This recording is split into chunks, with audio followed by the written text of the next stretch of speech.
ቤተሰብ በጣም ደስ ብሎኛል። ደግ እሰይ እንኳንም ጠፋች። ፈጣሪ አይመልስሽ ውሽምትዬ ማለት ነው። አንቺ በሰው ትዳር ገፍተሽ በጥብጠሽ የሰውን ባል ቀምተሽ አንቺ ደስተኛ ሆነሽ ምትኖሪ ይመስልሻል? ደግ አደረጓት። የምሬ ነው ምላችሁ። በጣም ደስ ብሎኛል። ኤፍና ሩታ ይመቻችሁ። እሰይ የማን ህይወት ተበጥብጦ የማን ህይወት ይቀጥላል? እስኪ ስታስቡ ማለት ነው። ሄርሜላ የስራን ያገኘችው እኔ በጣም ደስ ብሎኛል። ይሄ በግ ማለት ነው የገዛ ወንድሙ ሩታና ኤፍሬምን ጠርቶ ሄርሜላ የት አስቀመጣችሁት? የት? ኧረ በፈጣሪ ስም አንተ ሰውዬ ግን ጤነኛ አይደለም። አንተ ማለት ነው ጤነኛ አይደለም። የምር ነው የምላችሁ። አብርሽ ጤነኛ ይመስላችኋል? ሄርሜላ የምትደግፉ አብርሽ የምትደግፉ ግን ጤነኛ ናችሁ? ሄርሜላ የስራን ያገኘችው እሰይ ደግ። በሰው ህይወት ባትገባ ይሄ ሁሉ ጭንቀት ውስጥ አትገባም ነበር። አብርሽ እንኳን የሄርሜላ የፍቅር ጥያቄ ከተቀበለ በኋላ እስኪ ከዛኛ ጊዜ ጀምራችሁ እስኪ አብርሽ ደስተኛ ህይወት ኖሮ ያውቃል? ኖሮ አቁ ሁሌ ጭቅጭቅ ነበረ። እንደዚህ አይነት አውስጦኝ ነው እንደ አዲስ ላይፍ የሚጀምረው። እስኪ ስታስቡ ማለት ነው። ለሚስት ክብር የለም። ለስም የልጅ አባት ነው የምትባለው፣ ክብር የለም። ለነገ ምን አይነት ትምህርት እንደምትሰጠው አላውቅም። ይህን ቪዲዮ መቼም ልጅክ ያያል ወደፊት ማለት ነው። ሲያድግ ያያል ልዑል ማለት ነው። ለልጅክ ምንድን ነው የምታስተምረው? የልጅ እናት ስለሆንሽ ነው እንጂ ማከብርሽ ምን ታደርግ ነበር? እስኪ አብርሽ ማለት ነው ሩታ። ስለዚህ የልጅ እናት ስለሆነች ነው ያከበርካት። ከዛስ ልትመታ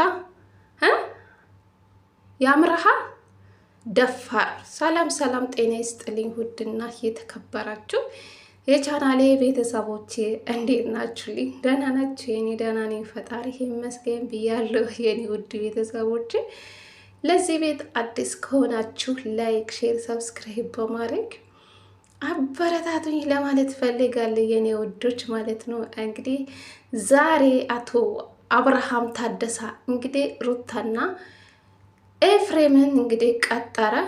እውነቱን ለማወቅ ነበር የፈለገ እሱ ሀሳቡ ማለት ነው። እንግዲህ ሀሳባቸው እኛ አናቃቱም አላቅም አለ ኤፍሬም ራሱ ማለት ነው። ያን ቀን ሻይ ቡና ብለናል።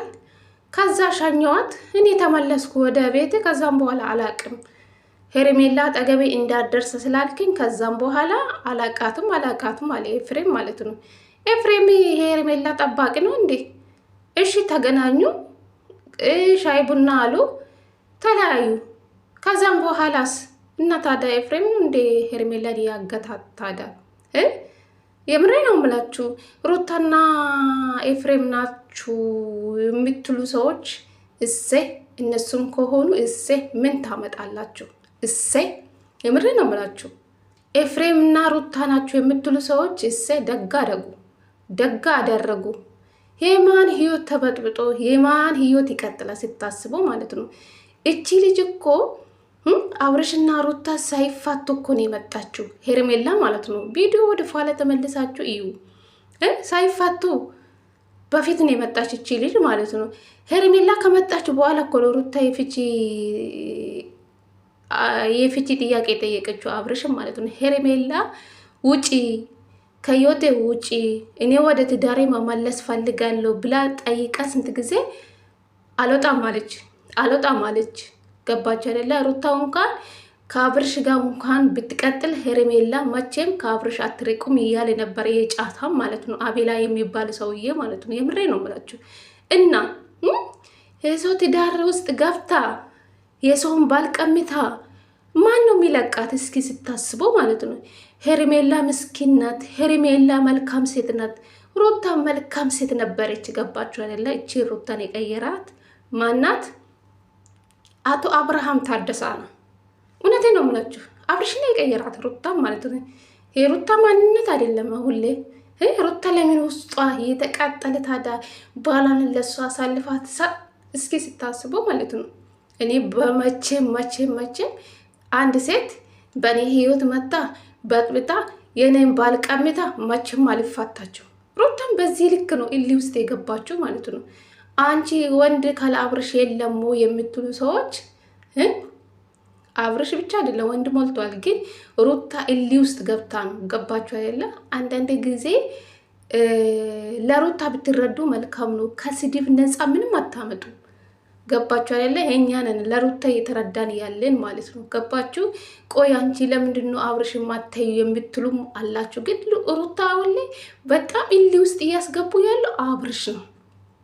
አብርሽና ማናት ቡዚዬ የምትባለው ሴትዮች ሮቶ ማለት ነች። ዝሙተኛ ሴትዮ ወንድሙ ዝሙት ውስጥ የምታስገባ ትላንትና የመጣች ሴት ሰው ትዳር ውስጥ ገብታ ሁለቱን ያፋታች ሴት እሷን ትደግፋለች። ወንድሙ ከሱ ጋር ይሁን ከሄርሜላ ጋር ይሁን ብላ ሽንቴ ብርንዳ ነው የምትል ሴትዮች ጭራቂ የሆነች ሴትዮ አይደለችም እንዴ ቡዚዬ የምትባለው ማለት ነው።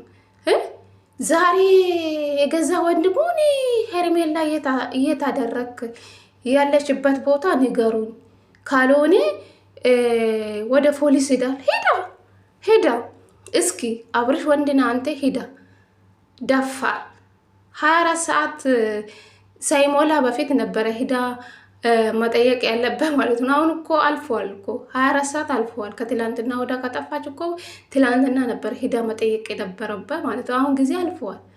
እንዴ ግዴታ እናንተ ናቸው ትላለ እንዴ? ሩታ እንኳን ብታደርግ እውነት አላት። የምሬ ነው የምላችሁ። ሄርሜላ እንኳን ሩታ ብታገታት ሩታ ጋር እውነት አለ፣ ኤፍሬም ጋር እውነት አለ። ገባችሁ? የምሬ ነው የምላችሁ። ሩታ ደግ አደረግሽ፣ ጀግና ናት፣ ትችላለች። እናንተ ሩታ ምንም አታመጣም፣ ዝም ብላ እያለቀሰች አንገቷን ደፍታ ትኖራለች ብላችሁ ነበር ያሳባችሁ ማለት ነው። ሩታ ደግሞ ከእናንተ በልጣ እንደምትገኝ ይሄ አሳየች። ቡዚዬ የምትባለው ሴትዮም በቃ ዝም ብላ እንደ ጩጭት ማለት ነው። በቃ ሌላ ምንም የምታመጣው ነገር የለም። ገባችሁ? ሩታ ደግሞ በድርጊት የምታሳይ ጀግና ሴት ናት። ገባችሁ? ኤፍሬምን ደግሞ ያልሆነ መንገድ ላይ እንዳትሆን አብርሽ ያልሆነ መንገድ ላይ እንዳይሆን አይፈልጉም። ገባችሁ? የወንድሙ ውርቀት አይፈልጉም ኤፍሬም ማለት ነው። እናንተ ደግሞ መታችሁ ኤፍሬም የምትሰድቡ የወንድም የሚቀኛ የገዛ ወንድም ነክ አብርሽ ጠላትክ የምትሉ ሰዎች ማለት ነው። ማንኛውን ሰው የወንድሙን ውርቀት አይፈልጉም። የእሱን ጥሩ ደረጃ ላይ ቢደርስ ነው የሚፈልጉ ወንድም ማለት ነው። ኤፍሬም ውስጡ በቃ አይፈልግም፣ ከሄርሜላ ጋር እንዳይሆን አይፈልግም። ተነግሯል፣ አልወዳቱም ብለዋል። ስለዚህ ኤፍሬም እና ሩታ ልክ ናችሁ። እኛም ደግሞ ከነሱ ጎን የሆነ ሩታና ኤፍሬም ልክ ስለሆኑ እኛም ደግሞ ልክ ነን ማለት ነው። ልክ ነን። ስለዚህ እናንተ የዝሙት ተባባሪ ለትላንትና ለመጣች ሴት የምታለቅሱ ጅሎች በጎች ማለት ነው። ምንም አታመጡ፣ ምንም ማለት ነው። ብታለቅሱ እሪ ብትሉ ምንም አታመጡ። ሩታ ግን የፈለጋችሁን ብትሰድቧት አሰማም። በዚህ ትሰማለች፣ በዛ በቃ አይምሮን ፈታ ታደርጋለች ማለት ነው። ኤፍሬም እየሳቀ ነበረ። አውቃ ነው አንተ እውነቱን ተናገራ። ኤፍሬም እውነቱ ሲያወራ ውሸቱ ሲያወራ ይታወቃል እያለ ነበር። ሰው ሁሉ ሲስቅ በቃ እየሳቀ ሲያወራ ሁልጊዜ ሰው ማለት ስለ ሳቀ ሁሉም እውነት ነው ብላ ታስባለ። አብርሽ ሰው መሳቅ አይችልም እንዴ? አጠገቤ ሲቆም ማለት ነው ሁኔታ አስቆ ነው። ኤፍሬም እየሳቀበት ምክንያት የአብርሽ ሁኔታ አስቆ ነው እንዴ? መሳቅ አይችልም እንዴ? ኤፍሬም ውሸቱ ነው፣ ኤፍሬም እያቃል የምትሉ ሰዎች አላችሁ። ኤፍሬም የወንድሙ ጠላት አይደለም፣ የወንድሙ ውርቀት አይፈልግም። ገባችሁ? ኤፍሬም የሚፈልገው ሩታና አብርሽ እንዲሆኑ ነው የሚፈልገው። ሩታ ደግሞ በቃ ኤሊ ውስጥ ገብታ ነው። አብርሽ ምን አለ? እኔ እኮ አልፈልግሽም አላለም። ተባክ አትፈልግም እኮ። ሩታም ደግሞ ኤሊ ውስጥ ያስገባት ሩታ አንተ ነው። ሩታም ደግሞ መቼም አትፋታችሁም ለኤድክ ብላለች እንኳን ማለት ነው።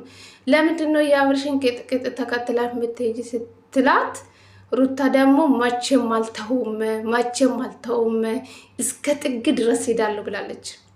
እንዴ በግድ ይሆናል ስትለኝ፣ አዎ በጥግ በግድ ይሆናል ምናምን ብላ ስጠይቅ፣ አዎ እስከ ጥግ ድረስ ሄዳለሁ አለቻት።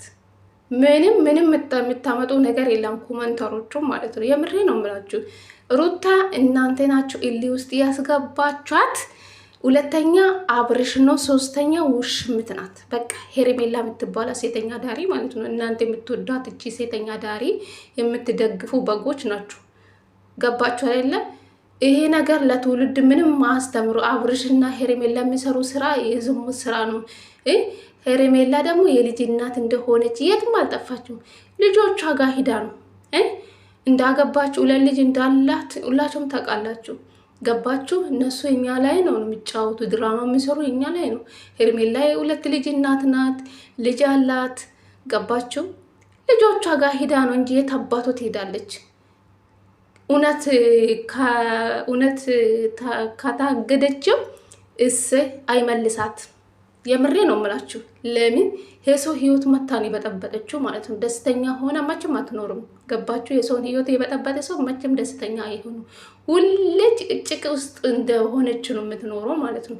ገባችሁ አይደለ? ማን ደስተኛ ሆኖ ይኖራል ይመስላችኋል? የሰው ህይወት በጥብጣ እሷ ደስተኛ ሆነ የሰውን ባል ቀምታ ደስተኛ ሆና ትኖራለች ይመስላችኋል? መቼም ማለት ነው አይሳካላቸው። የምረ ነው የምላቸው። ሩታ ለዛ ነው እሊ ውስጥ የገባቸው። ዛሬ ደስተኛ ናት። ሩታና ኤፍሬም ናቸው የሚያውቁ ነገሩ ማለት ነው። ደግ አረጉ። እሳይ እኔ ደስ ብሎኛል። እንኳንም ታሰረች። እስኪ አብርሽ ምን እንደምታመጣ እናያለን። ደምን በሀልቅሳ ስትፈልግ ማለት ነው። ምን አለ ለልጅክ እንኳን ብታስብ በዚህ ልክ ለትዳር ብላ ለትዳር እንኳን እንደዚህ ብታስብ እኮ ያምርብህ ነበር አንተ ጅላጅል ማለት ነው። ጉድ እኮ